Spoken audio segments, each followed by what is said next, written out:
Thank you. And thanks for the opportunity to be with you here today. I understand you've had a full day, and I'm at the end, so I'm really going to have to be dancing around here and waving my arms to keep everyone's attention. But I'm up to that. I can do it, all right? So what I think I'd like to do is maybe walk back and forth up here and swing my arms for about 40 or 45 minutes. And then as the Spirit moves you, take it, whatever questions you might have on things that I might generate, or frankly, things I might not touch on. So if you got questions, you know, storm up and have at it, and I'm happy to chat. And if we run out of space and time up here, we'll do it in the reception afterwards. All right. So I'm going to talk about cyber and work in the cyber domain.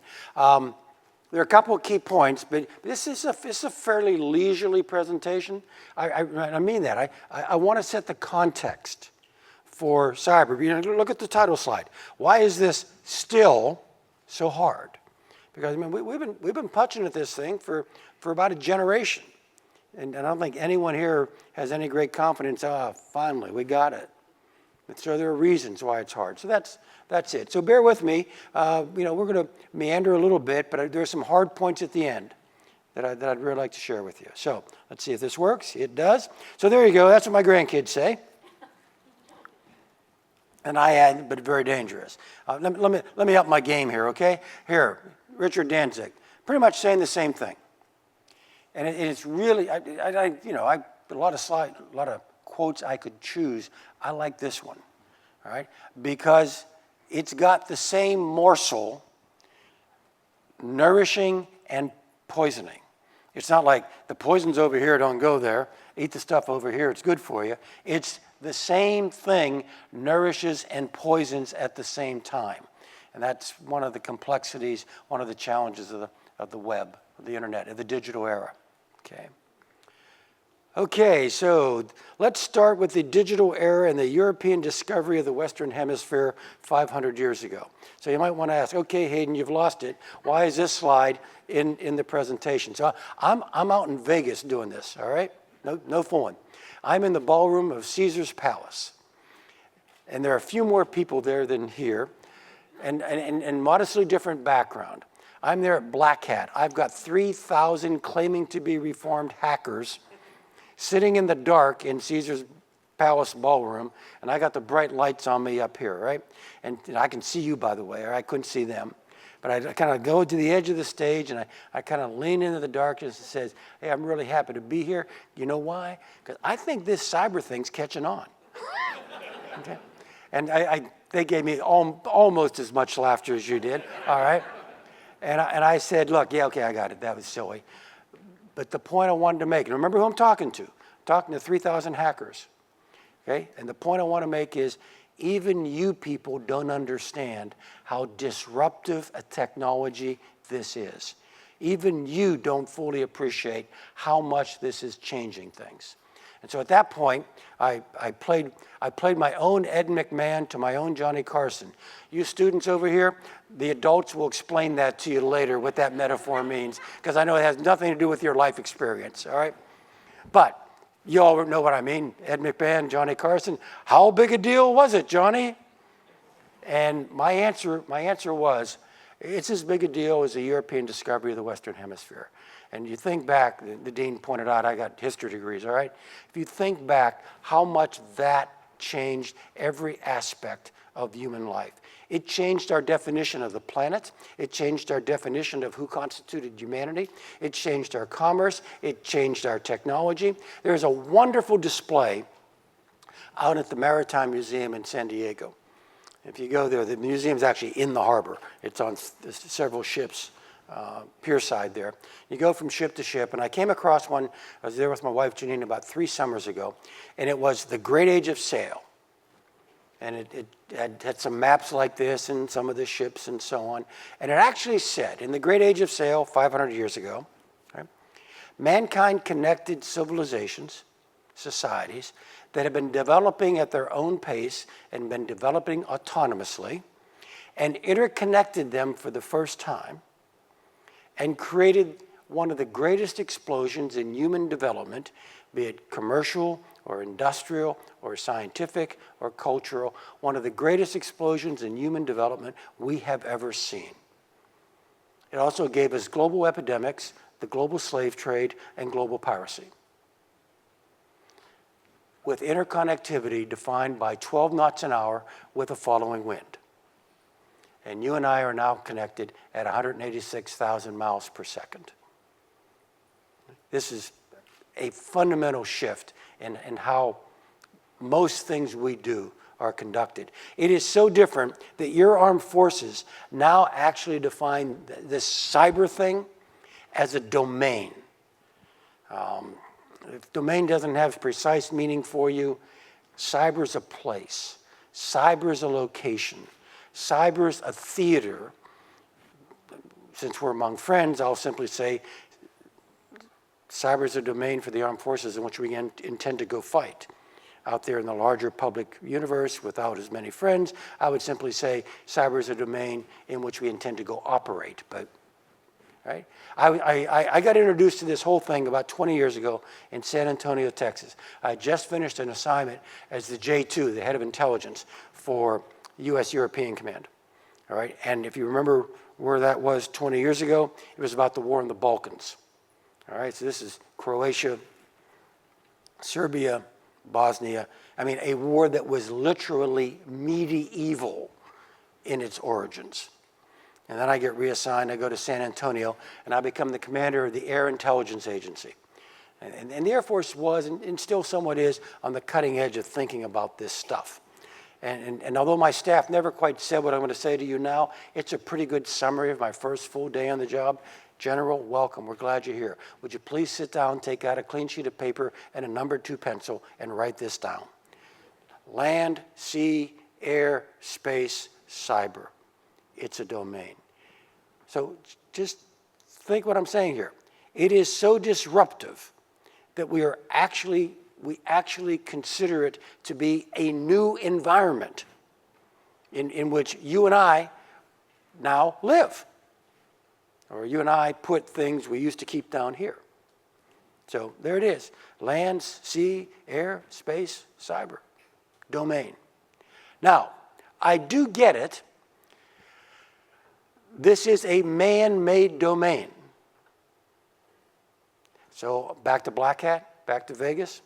I'm there, and I kind of lean into the darkness, and I do my land, sea, air, space, cyber.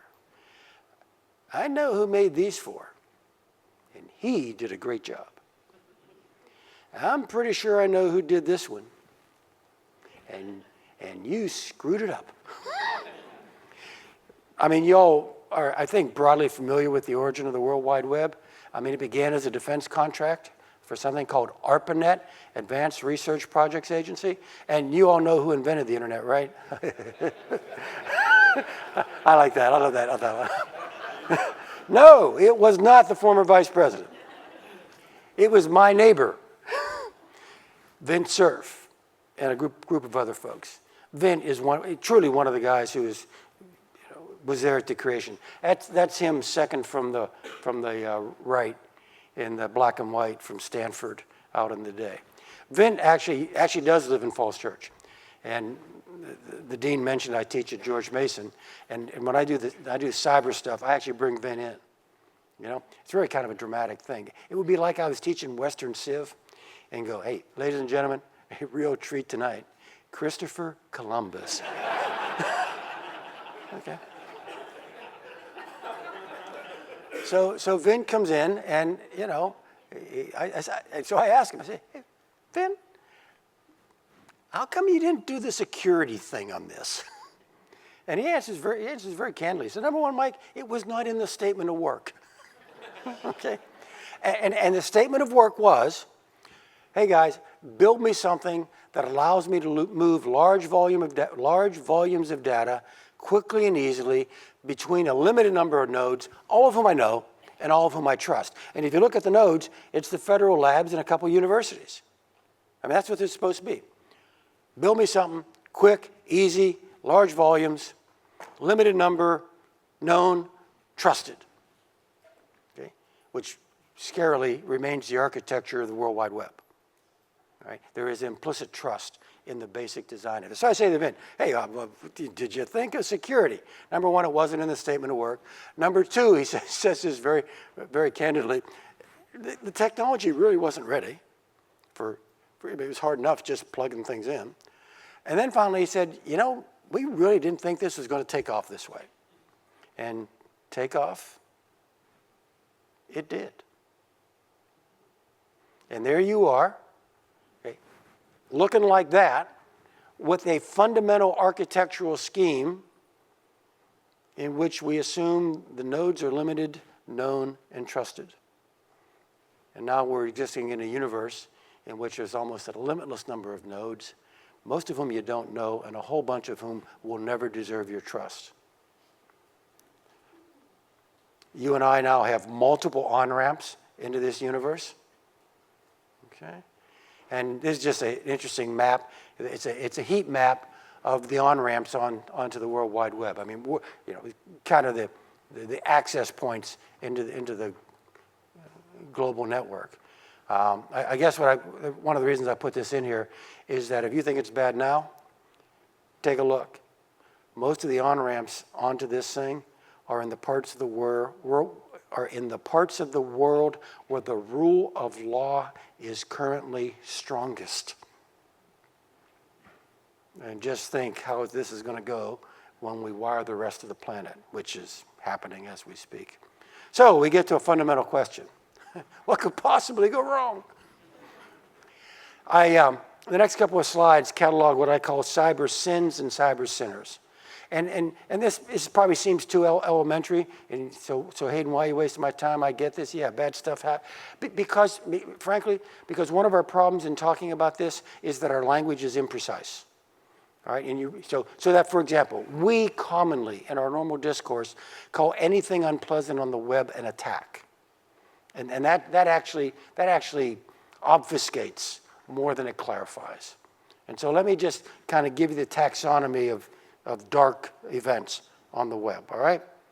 Number one, there's the stealing your stuff, which would be somebody grabbing your PIN number, somebody grabbing your credit card, somebody grabbing your intellectual property, somebody grabbing your personal emails and making them public and embarrassing you. It's the stealing your stuff. And if I were doing this here at Villanova 5 years ago, I'd have said, that's a big deal. That's a really big deal. And I would have gone on to the next slide. But as we have gone forward, the stealing your stuff thing hasn't gotten smaller. In fact, it's gotten larger.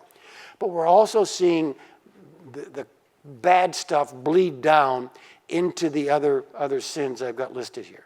So in addition to stealing your stuff now, we're seeing a fair amount of corrupting your stuff, which simply means, you know, let me move that decimal point a little bit over here inside these spreadsheets.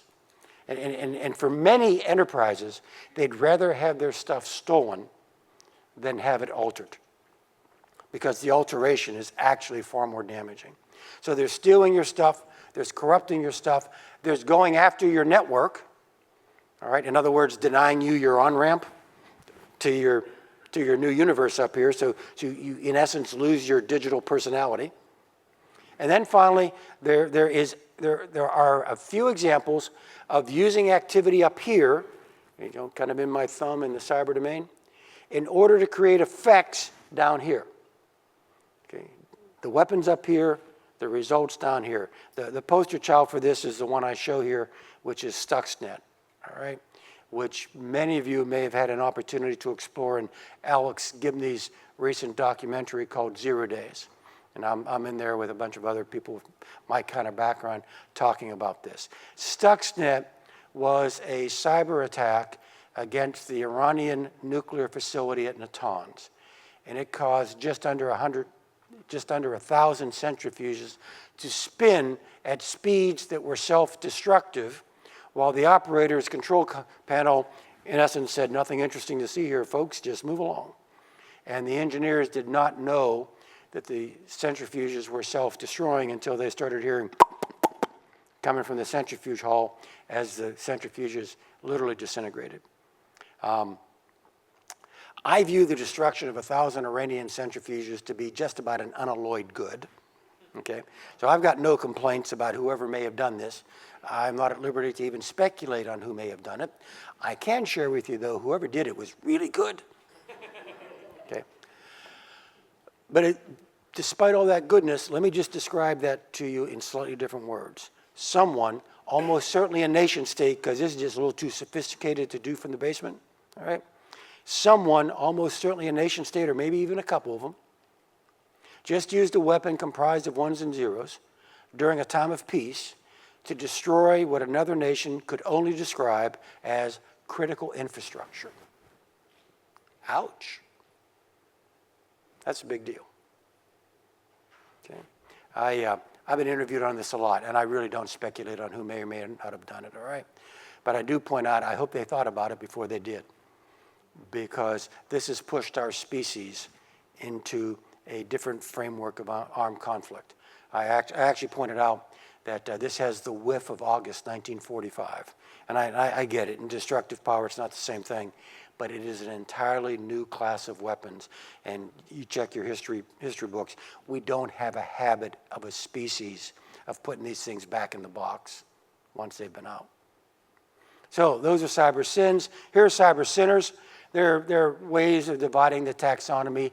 I can do 6 categories, I can do 9. These 3 work. You got nation states, criminal gangs, and that last group, I'm really not sure what to call them.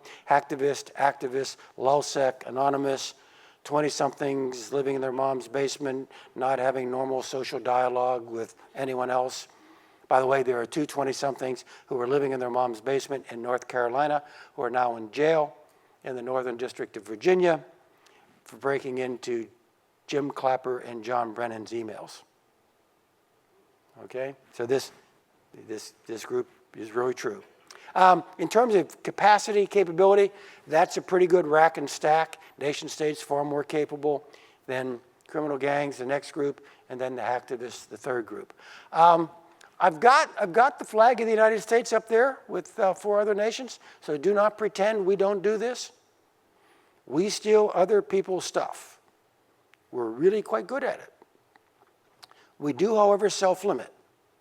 We steal other people's stuff for what we view to be legitimate foreign espionage. We steal other stuff to keep you free and to keep you safe. We do not steal other people's stuff to make you rich. Most other countries on earth do include that last motivation under legitimate international espionage. We don't. I think there are a total of 5 countries on earth who agree with our definition. They all speak English. Okay, they're the Anglo-Saxon bubbas whose roots go back to Bletchley Park, Enigma, and all that. Ourselves, the Brits, Canadians, the Aussies, and the Kiwis. Most other countries do view industrial theft for state-owned enterprises to be honorable work. We don't. Again, we're good at theft, but we self-limit for those purposes, which is, by the way, an accepted international practice. I've got some other number 1 squads up there. The Russians are probably next to us in terms of skill, the next best. The Chinese certainly have scale in terms of theft of intellectual property. I've got the North Koreans and the Iranians up there. They're quite worrisome. Let me come back to it in a minute. Criminal gangs do things for purposes. Criminal gangs always do things. It's kind of the Willie Sutton thing. Why do you rob banks? That's where they keep the money. And so they do it for theft. Or they do it for hire. All right? They'll actually sell their services to someone else in order to go do things. And then finally, you've got the hacktivists. They're kind of self-motivated. Do you recall the original tranche of WikiLeaks things from Chelsea Manning, and all the secrets went out, and we were pretty upset about it? We discovered that you could contribute to WikiLeaks via PayPal. And once PayPal was, excuse me, these guys, or you can do, PayPal said, whoa, didn't know that, and they took the WikiLeaks account down, which I think most of us would have viewed that was a good thing. They didn't. And this last group, hacktivists, kind of self-organized and went after PayPal with what's called a DDoS attack, a distributed denial of service attack. It's not all that hard to do, but it is irritating. It just has multiple computers pinging the PayPal website at the same time, so you and I can't go do it.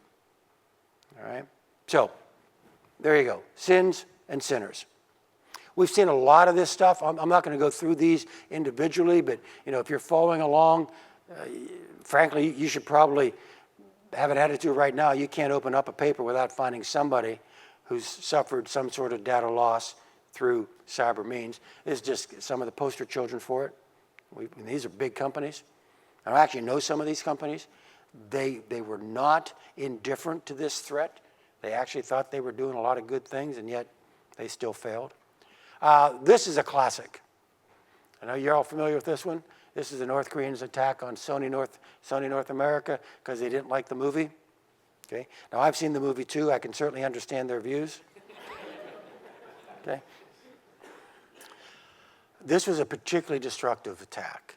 All those 4 sins I had out there, they were all there. They stole stuff. They destroyed stuff. They hammered the network. And although they didn't quite accomplish physical harm, they threatened physical harm. I already mentioned I live on the other side of the state, grew up on the other side of the state in Pittsburgh.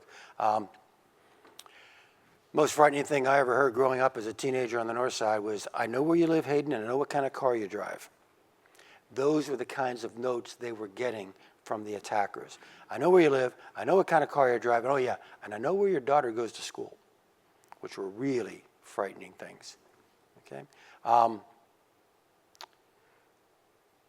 I actually think this might be the prototype for the most threatening kinds of attack we can realistically expect. I'm sorry, that was a mouthful. Let's just pause here and try to explain that. You got a lot of people like me who actually wave their arms a little more dramatically than I will today. They'll talk about cyber Pearl Harbors and digital Armageddons and catastrophic attack. I don't do that, all right? Number one, I don't do it because I don't need that to scare you. I can use other less dramatic examples that I can prove, all right? Let me put it to you this way. If the Chinese are turning out the lights on the eastern seaboard, I'm betting that's not the first thing in the president's briefing that day. In other words, that's got to be a subset of a whole bunch of other really, really dark things that are going on. If I'm up here graphing this as, this is how bad it could get, and this line over here is, this is how likely that could happen, where those 2 lines cross, the likely and the bad, are kind of here, okay? Where you've got not the near peer, which is China, all right, but you've got the isolated, renegade, sanctioned, nothing to lose, what the hell, let's throw the dice and see what happens, nation state, which is kind of a permanent description of North Korea. And I could throw the Iranians in there, you know, in a future world, like think that nuclear deal heads south and that all unravels. I could see the Iranians doing it. I could even see the Russians doing this at some point in the future. You know, if our sanctions, or we up the torque on our sanctions, and Putin now has a real struggle on his hands between his autocrats and his kleptocrats, and what is he going to do about it? These countries may try to reach out, and if I were a football coach, I would call it giving us a forearm shiver, that sudden blow, in order to get attention. All right. So again, I'm not here saying, you know, the sky's going to fall tomorrow, but these are serious attacks, and there are capable and not very responsible actors out there who could do these kinds of things. Okay. This is another nation-state attack. This is the Iranians going after the Sands casino system, because the owner of the Sands casino system, an American Jew, was quite vocal in his condemnation of the Ayatollah and in his support. There's a picture of him with Bibi Netanyahu. And the Iranians went after Sands in a wiping attack, in a destroying the data attack. I would think the most vulnerable industry in America to a wiping attack is financial services. You know, you don't want your bank accounts to be corrupted. I would suggest that the gaming industry is pretty close to that in terms of how bad it would get for a wiping attack, and that's what the Iranians did. This is OPM. This is the U.S. federal government's loss of 22.5 million deeply personal records of American citizens who have security clearances. Now, I got to be very candid about this. That's honorable international espionage. All right? That's not like the North Korean thing or the Iranian thing on the Sands Casino. If I, as the director of the National Security Agency, had the opportunity to steal the comparable database in the People's Republic of China, the deep personal history of the Chinese citizens they think they can entrust with Chinese secrets, I'd have sucked that database up in a heartbeat. And the punchline is, and I would not have had to go downtown to get permission. All right? This is a bit different from some of the other things. I guess my summary is, this is not shame on China. It's shame on us that our government didn't preserve your data in that database. Another attack up here in my thumb with effects down here in my fingers. The Russians conducted a cyber attack against the Ukrainian power grid just before Christmas last year, and turned out the lights in about 750,000 Ukrainian homes. It would have been worse, except for one factor. How many here watch Battlestar Galactica? Okay, yeah. You know why the Galactica survived the original Cylon attack, right? It was analog. The rest of the Starfleet had been upgraded to digital. It was a cyber attack, and Galactica survives because it doesn't have any of the new bells and whistles. It has the old valves. Thank God the Ukrainian power grid was so old-fashioned that the cyber attack didn't procreate and populate throughout the grid, and all that went down were 750,000 homes. But the bad news is our grid's modernized. Okay. In fact, our grid is so modernized that we've got this smart power approach where this is happening to you. I mean, your appliances are now hooked into devices that are in the World Wide Web. How many of you have home security systems that you actually can control from your cell phone? All right. How many of you, and sooner or later, your heating and air conditioning will be will be connected to the grid. So I am being very fearful of the day when POA3, which is the Chinese military's equivalent of NSA, I rue the day when POA3 is going to be able to talk to my toaster. Talk about vulnerabilities. And then this is the DNC thing, all right? And you're probably all up to speed on that one, all right? Let me tell you too, this is also honorable state espionage. If I, as the director of CIA or NSA, could grab the emails of a major political party in a major global adversary of the United States, don't think twice that I'm not going there and grabbing them. In fact, don't think twice that I haven't gone there and grabbed them. Okay. What was different here, and what is really very troubling though, and again, it comes back to cybersecurity. Shame on us, not shame on the Russians for stealing it. By the way, it is the Russians. Our government is just a little reluctant to say it was the Russians because they can't stand the next question. And then what are you going to do? Right? So the Russians did it. The theft, I hate the theft, all right? And we should have stopped those things. But what was different was they didn't stop at the theft. They weaponized the data. And they leaked the data out through WikiLeaks and are now trying to create effects inside the American political process. Again, back to the original theme here, right? How disruptive this is. It is giving an adversary power the ability to do things they would have found it impossible to do earlier. So, that's my statement of the problem.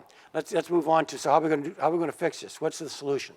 Well, the first instinct we in the United States would have, since we're a civilized society, and we have given up some personal rights and privileges to a large institution called the government, and in return for that, the government is supposed to owe us some services, like protect us. All right? Our government is going to have a very difficult time providing for us, look up here to the hand puppet, the government is going to have a very difficult time providing for us the degree of security up here that we have been accustomed to the government providing to us down here. Right? You get it? Now, why is that? Well, number one, the speed up here is not the speed of government. And so any government is going to find it difficult being maneuverable enough to keep up with change here. Our government, which has been politically sclerotic for about 10 years, is going to find it even more difficult until we get over this sclerosis. And then finally, our government has a peculiar, what's the right word? Has a peculiar challenge when it comes to providing defense up here. And the name of that challenge is the Fourth Amendment to the United States Constitution. And frankly, your and my heartfelt belief in the meaning of this document. Okay, right in the middle of it, you get that, and you are protected against unreasonable search and seizure. And I guess what I'm trying to tell you is, when it comes to the government operating up here, neither you nor I, and frankly, it's the big you, it's the 330 million you, have not yet decided what it is we want, or more importantly, what it is we will allow the government to do up here in this domain to keep us safe. Let me make that a little more concrete. I live in Northern Virginia now, McLean. So imagine I can't sleep of a night, okay, and I get out of bed, and I walk to kind of the front windows, and I look down, and I see a Fairfax County police car going by, and he's putting one of those lights they have on the cars on my shrubs. My instinct is, in fact, this has happened to me, my instinct is, I like that. That is my tax dollars at work. Thank you, Fairfax County. Now, you imagine whatever it is you want to imagine is the digital equivalent of that. And there is no one in this room who's going to say, yeah, that's cool. Okay? Yeah, I love the government going through my network. Okay? You don't. And it's going to be a long time before we have a political consensus on how much we want the government to do up here to keep us safe. Now, it doesn't mean the government hasn't done some things. I'll go through this very quickly because I want to leave time for questions. We actually passed a law a year or so ago that allows for the more robust sharing of threat information between the government and the private sector. It's a modest half step, and it took 3 Congresses, not 3 years, 3 Congresses before we got it passed. The president issued an executive order about 18 months ago in which he actually says, I will impose economic sanctions when somebody's stolen enough intellectual property off American companies. That's good. We've never done it. 18 months later, we've never used the executive order, but the idea is a good one. Ash Carter went out to Stanford and gave a major speech June a year ago about American cyber strategy for the Department of Defense. And Secretary Carter kind of parsed cyber threats into 3 layers. Layer 1, routine threats. You are on your own. Number 2, threats more serious than routine threats. You should go to the Department of Homeland Security to get assistance. Let me be unkind. You are still on your own. Okay. Category 3, attacks so serious that we view a military response to be appropriate. And Amy Ziegart, who was the professor at Stanford interviewing Secretary Carter, kind of did her own Ed McMahon. How serious do they have to be, Ash? And there's the answer. Significant loss of life, destruction of property, or lasting economic damage.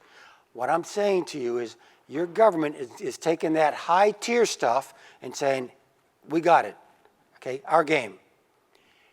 And pretty much suggesting everything below that, it's you. Oh yeah, one more thing. We did get the Chinese to agree to our definition of acceptable state espionage. And know what?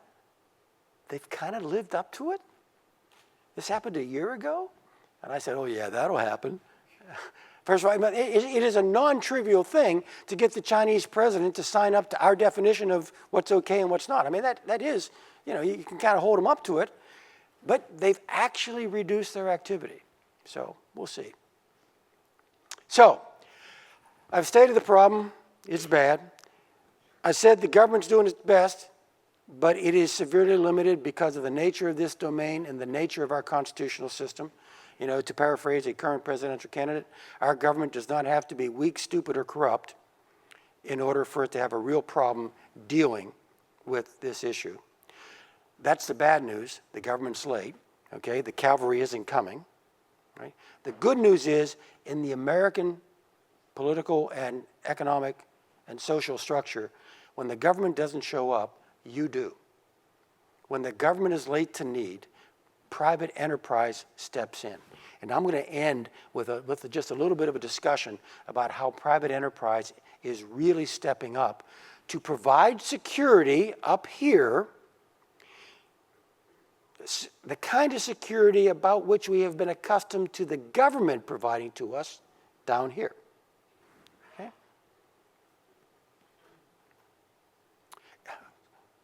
So if I got the voyages of discovery in the cyber briefing, you're probably wondering why Generals Grant and Lee are in here as well. This is a really important pivot point, and it's one, by the way, this is not just Mike Hayden's thinking, it's Chertoff group thinking. I work with Secretary Chertoff and other folks, and this is the point we really hammer down in Washington. So just pause with me for a moment to explain this. When I'm in the Department of Defense, and you guys, you're going to get some orders here when you go on active duty, you get an execute order, it's going to have a paragraph in there, it's going to be broadly about command. And it's going to say, this command here, this command is the supported command. And these commands are the supporting commands. In other words, you're the main effort, they're going to support you. In the Civil War, I do it because I'm living in Virginia now, in the Civil War, these two gentlemen would write an order saying, sir, your corps, sir, your corps, sir, your corps is the main body. And you gentlemen will conform the movements of your corps to the movements of the main body. Get it? Okay. I'm 39 years in government. For a security question, out of habit, out of history, all right, I always assumed that the government was the main body and the private sector was the conform your movements to the movements of the main body. I am now convinced, for all but that veneer of very catastrophic attacks I told you about in Ash Carter's speech, for all but that veneer of attacks that only the government can handle, the government is no longer the main body. The private sector is the main body.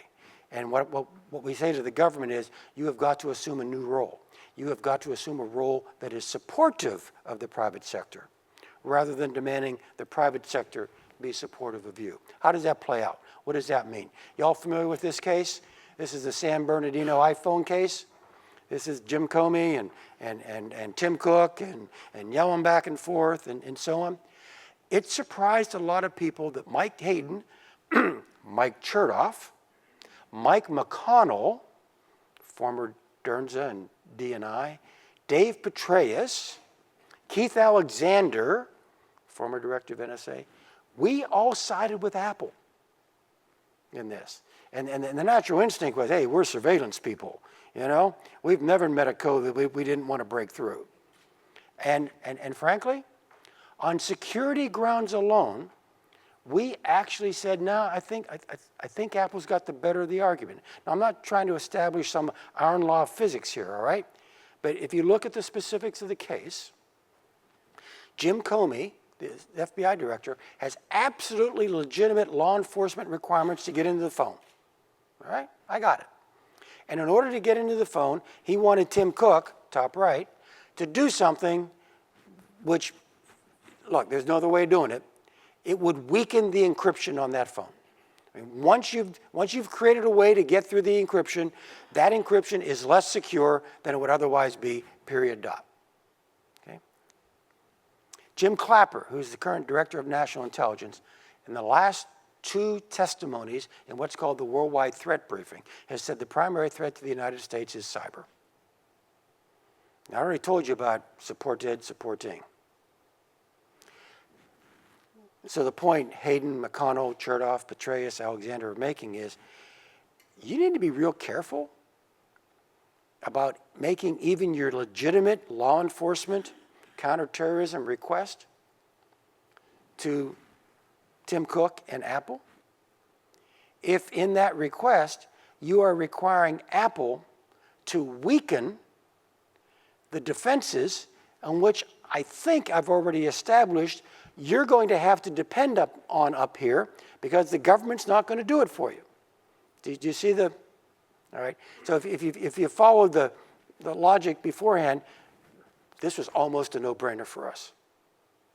Okay? If you accept that support is supporting, if you accept that the private sector is going to have the primary role, why would the government, again, even for very legitimate reasons, make it harder for American industry to perform that role? And that's how we came out on that. Yeah, it's just a cute slide. That's Sergey Brin up there with that Apple or Google Glass thing, okay? And that's Mark Zuckerberg from Facebook.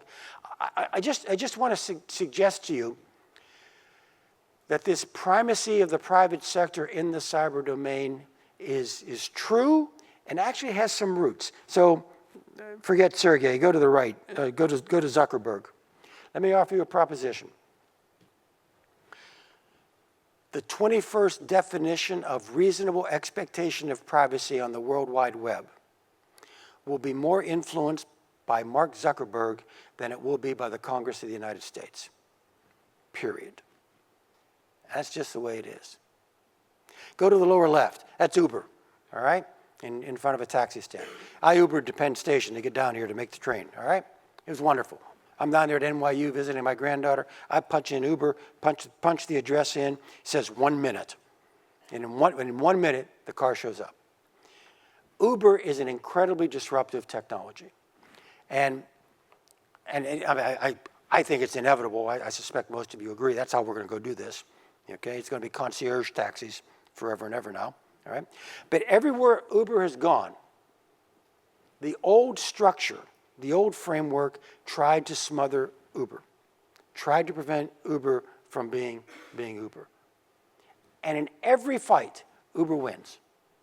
In other words, what I'm suggesting to you is, back to this is how disruptive is this? What I'm suggesting to you, this technology, although it's incredibly disruptive, is so powerful and attractive that it is destroying the old forms within which it has to operate and which could be used by some to limit or destroy it. And so, all those old licensing requirements and all those old structures that municipalities and states had for taxis, to the degree they make it impossible for Uber to operate, they're being run over. They're being changed. What I'm just trying to suggest to you is that this is so disruptive a thing, that this cyber thing is going to force us to restructure our frameworks, our legal and policy frameworks, in order to accommodate and better govern the new realities. Lower right, all right? Lower right is about time zones. So it is 10 to 5 Eastern Daylight. And you all know about Central and Mountain and Western, right, and Pacific, right? And you all might not know where they come from. You know who invented the time zone, right? American railroads. American railroads, now that we could move at the astonishing speeds of 25 miles an hour, okay, could not stand every village in America telling them what time noon was, based upon the sun of all things. If you're not moving between villages, it's okay that this village's noon is 2 minutes off from this village's noon, is 2 minutes off from that village's noon. Once you start running railroads, you can't stand that. And because of the disruptive technology of the 19th century, we changed the way we compute time in the United States. And based upon the guidance of the railroads, we divided the country up into 4 time zones. And everybody in that time zone, it's noon at the same time, even though the sun doesn't say so. Again, the accommodation of the forms, the policies, the practices, the cultures to fit the new attractive, empowering, but disruptive technologies. This is a classic risk equation. I'm going to go through this very quickly because I do want to leave time, Dean, for Q&A. This is how you compute risk if you're looking for car insurance or if you're trying to game out ground combat. Risk is equal to the threat times your vulnerability times the consequence of a successful attack, all right? Risk, R, is equal to threat, who's coming, times vulnerability, they getting in, times the consequence, do I care? Okay. Everything I'm going to tell you now is private sector stuff. It's not the government, it's private sector. The history of cyber threat security, the history of cybersecurity is by and large in the middle. It's in V. It's in vulnerability reduction. Bear with me. Think of your own language. Somebody says cybersecurity. Oh yeah, good firewall. Cybersecurity, yeah, good systems administrators. Cybersecurity, yeah, change your password. It's all about keeping the bad guy out. It's all about the wall and the moat. It's all about don't let him in. Right? That has been the history of cybersecurity. It's the McAfee Symantec world. Now I know they've expanded, they do other stuff, but their origins are in the perimeter defense. All right? So Kevin Mandia owned Mandiant Corporation. Kevin sold his company to FireEye for $1 billion.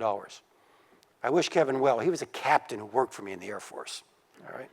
So you guys, a lot of opportunities out there. Okay. I go to Kevin and say, I do this equation with Kevin. He says, Mike, he actually says General, if you do V perfectly, you're going to keep 80% of the attackers out of your network. Okay, that's very good. By the way, that's perfectly, of course. Nobody does it perfectly. But if you do it perfectly, you'll keep 80% out. Whoa, that's a relief until you then stop and think, wait a minute. That means 20% are getting in. And that's why the entrepreneurial and technological energy, you're going to do V forever. You're going to keep getting better at that. But now the new game, the entrepreneurial and technological energy is over in C. It's in consequence management. It is presumption of breach. They're getting in. Quit whining. Okay? Act like a man. Defend yourself. Okay? Operate while penetrated. Survive while under attack. And now, what we're seeing in terms of cybersecurity, again, all from the private sector, is network self-awareness. And so you're not trying to build this wall so high and the moat so deep that the 0 day can't get in, because if it's a 0 day, it's getting in, all right? What you're doing now is you're so self-aware of your network that you're so well monitoring your own big data that your algorithms kind of go, excuse me, I don't know what's happening, but that's never happened over there. You might want to check it out. Okay, it is the anomaly in your own network that, V is siege warfare. V is, build a wall, deepen the moat, hold on. C is active combat. C is maneuver. V, don't let them in. C, resilience, recovery, response. And again, current energy is in C. I think a future is in T, threat. Now, in physical space, it's threat reduction. And what do I mean by that? Well, you hit him back, or more technically, counter battery fire. You make him less capable of attacking you. Hard to do in the cyber domain, really hard to do from the private sector.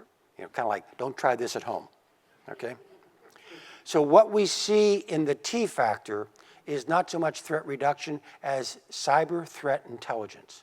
And in the private sector, there are companies who port scan, web crawl, have foreign national employees assuming personae in Belarusian chat rooms in order to see what's going on and where the attack may come. I'm going to use Airbus as an example because Airbus is a multinational, multi-product company. Right? They are all over Europe and they make all sorts of things. And so if Airbus were to hire a cyber threat security firm, Airbus should expect the following. I know you love your wide bodies. No one's interested in your wide bodies. They want your helicopters. That's what they want to learn. And by the way, the they in this case are these people here. And these people have been normally associated with the following cyber attack profiles. Do you get it? So now if you're Airbus or EADS, whatever they're calling themselves this month, you know where you want to mount your most robust defense because you've got intelligence as to where the attack's coming. all private sector. One of the best firms in cyber threat intelligence is called Eyesight Partners. They were also bought by FireEye, like Mandiant was, okay? The biggest customer that Eyesight Partners has for cyber threat intelligence is the United States government. That's how good it is. One other private sector activity, the growing field of cyber insurance. I talk to a lot of business audiences. I think this is by and large a business audience in an academic environment, all right? Nobody believes regulation makes anything better. And nobody believes regulation works in this domain. I mean, the government can establish standards, but they just can't keep up, okay? And oh, by the way, if the government sets standards, you are tempted to meet the standards and write it off. You are tempted to merely comply. And then you figure, I've complied, I'm kind of safe. That's horrible in this domain. So what we're seeing companies offer cyber insurance. Now, this is new, although it's a billion-dollar industry, all right? It's growing, but it's so new, we really aren't sure what comprehensive collision and personal injury really look like, okay? So it's a developing thing, but from my point of view, it's a wonderful idea. How to explain this? I'll bet you there are people in this room who don't smoke, who have lost weight and watch their drinking, not just because that's virtuous, but because it affects your insurance rates. Okay? I love all my kids, but I really love the part where USAA gave them a 20% discount in their driver's insurance if they went through driver's ed. In other words, insurance companies, in a very agile business model sense, will establish requirements, and you're going to do it because you want the cheaper rate. In other words, government regulation is simply going to get your back up, and you're going to oppose it. Whereas an insurance company says, we're going to insure you, and it costs X if you're this, but it costs 0.7X if you're that. There are a lot of people going to go do that to get the 0.7X rate. This actually, I think, is going to be one of the unlocking processes for the private sector to get even better. So there's a lot going on out there. I just kind of end here. I mean, there's no conclusion. The story goes on. But if you're looking for the key points, it is a bad, dangerous domain, largely because of the way we build it. Okay? The government's doing its best, but all governments, but particularly ours, is going to be challenged by it.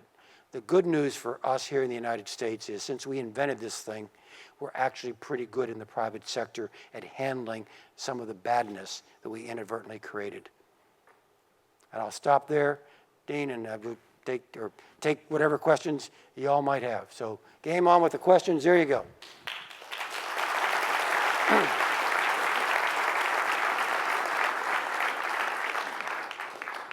Hi. So we saw that there's plenty of physical attacks. One in the past few years was, and I think Iran just claimed it, was that they were able to hack into the Hoover Dam's floodgates. So that's obviously pretty scary. That could have some implications of immediate, imminent threat. So what's our kind of protocol if something like that were to actually happen?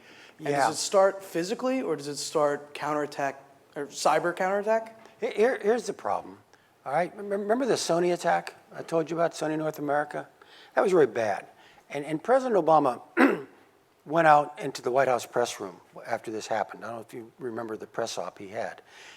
Number one, he dimed out the North Koreans, which we don't normally do. All right? So he dimed out the North Koreans, and he criticized them strongly and said, we will take appropriate action for this horrific act of cyber vandalism. And I'm listening along, okay, Mr. President, good. Dime out the North Koreans, check. Press opportunity, check. And we're going to respond to this cyber did he say vandalism? Vandalism? It's not vandalism. Vandalism is what you do with a subway car with a spray can. Okay? This isn't vandalism. He should have called it what it is. This is, it's not. It's a brick shy of terrorism.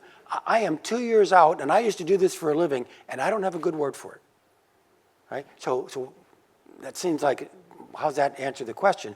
It answers the question. I'm going to get more, but it answers the question in the sense that this is so new, we haven't conceptualized what it is we should call or how it is we should categorize the stuff that happens. And you're right, once we categorize it, we know what to do.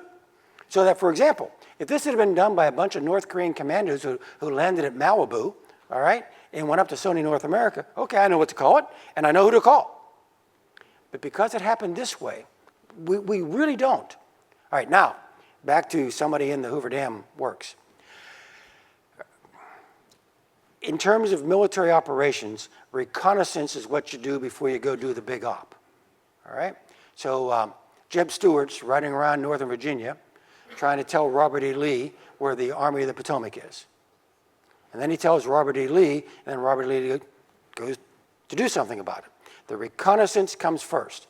And in the physical domain, okay, the reconnaissance is always easier than whatever it is you want to go do with it. It was easier for Jeb Stuart to find the Army of the Potomac than it was for Robert E. Lee to defeat it. Okay. In the cyber domain, the reconnaissance comes first. I mean, how are you going to attack a network if you don't know what it's like? So just like in physical space, recce, then the op. But here's where it gets interesting. In the cyber domain, the recce is the more difficult of the two tasks. If you can penetrate a network, live on it for long periods of time undetected, while extracting whatever data you want to extract from that network, you have already established the capacity to take the network down. All it takes is an act of will. In the cyber domain, the destructive attack is a lesser included case of the reconnaissance. So that it is well known that foreign adversaries have conducted reconnaissance of the American electrical system. All right? That does and probably should make us nervous. But remember back to how disruptive this is. When a Soviet satellite was going over North America and taking pictures of military installations in order to prepare for potential military action, you and I didn't like it. But we never identified it as all that particularly threatening. It was a severable act from the follow-on thing. Now, when the Chinese or someone else is in a power grid, they may actually just be doing what the satellite did, which is, frankly, prudent planning against a potential future adversary. Their recce may not indicate anything more hostile than what the satellite used to do. It's just that it already includes the ability to do that next step. And so here we are. All right, so what are we going to go do? For example, would you propose that the President of the United States propose as a powerful international norm, nobody goes into anybody else's electrical grid? Okay? I will tell you that the Department of Defense would fight that tooth and nail, because the Department of Defense views electrical power to be a legitimate target in time of war, and therefore would want to conduct. So I mean, you see how complicated it gets. So they may or may not be in the works at Hoover Dam, all right? But that may or may not be all that scary. Yeah, oh, Secretary. Yep. Here it comes. Thank you very much for a wonderful presentation. I have heard you, had the opportunity to listen to you a number of times. Given what you just said today, can you pretty much assure us, though, that the U.S. military and the government, so if what I heard you talk about is we've got the military at probably the very top, the government in general, you know, below it, then the private sector, then individuals of what we're doing, home shopping or whatever it is. Can you pretty much assure us that that upper echelon is not going to get hacked, not going to get attacked? No, I really can't, all right? I mean, we're actually pretty good at this, but by the nature of the domain, all right, defense is infinitely more difficult than the offense. So I will say, I mean, this is modestly comforting, the greatest concentration of cyber power on this planet is at the junction of the Baltimore-Washington Parkway and Maryland Route 32. Hands down, no question about it. It's called Fort George T. Meade, okay?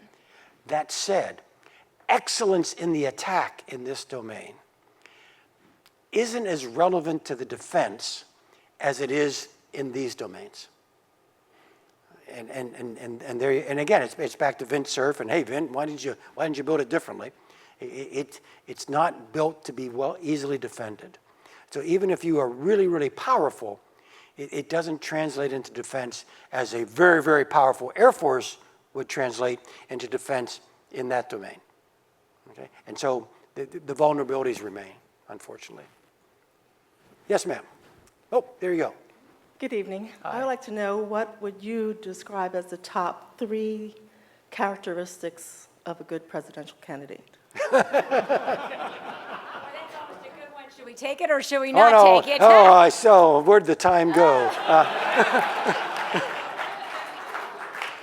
So I actually was on Face the Nation, the CBS Sunday morning show, and they had 5 of us on, which is, that's just overkill for a panel, all right? And they were all former officials, okay?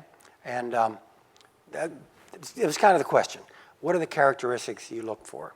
You know, because we'd all directly served the president, all right?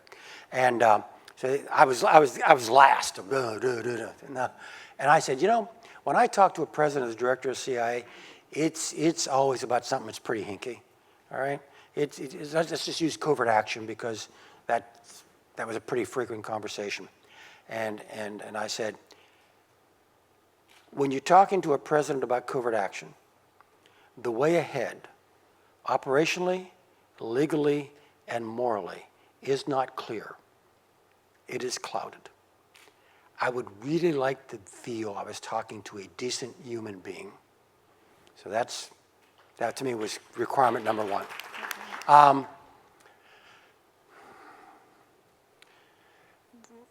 A base of knowledge about how the plumbing works, I think is really, really important. I mean, you don't have to be an expert on everything, and you don't have to name the foreign ministers of sub-Saharan African countries, okay, to be qualified for president. But in the broader order of things, you got to know, again, plumbing. You got to know how the plumbing works. You got to know what this is really about.